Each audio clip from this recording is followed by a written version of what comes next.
World War I is a complex subject to cover, and compared to World War II, it is often overlooked. Yet the conflict arguably brought about a much more massive social upheaval. I think World War I was the end of innocence in Europe.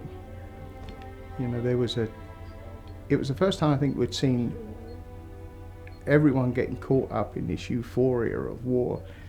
No one really understanding the concept of modern warfare and what was going to evolve into the trenches, poison gas and all the other terrible things that, came out as a result of the First World War. It is estimated that 80% of some European countries' male populations went to war, causing the women of those countries to replace the men in their workforce who would never return. New technologies such as the machine gun and rapid-firing artillery led to some of the most unprecedented levels of carnage the world has ever seen. To give you some sense of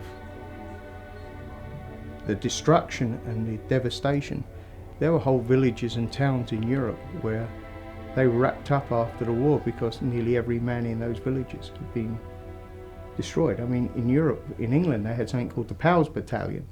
And the Powers Battalion sounded great because everyone from the village would join up together and they'd all stay together. Well, if you threw them into the Somme or Ypres or one of those big offensives in the First World War, you wiped out all the men in that village.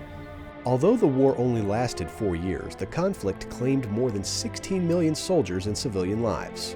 It also is the leading cause for the spread of one of the world's deadliest global pandemics, the Spanish flu of 1918, which killed an estimated 50 million people across the globe. I don't think people had that. I don't think we have that innocence anymore, and I think that's what went with the First World War. And just that wholesale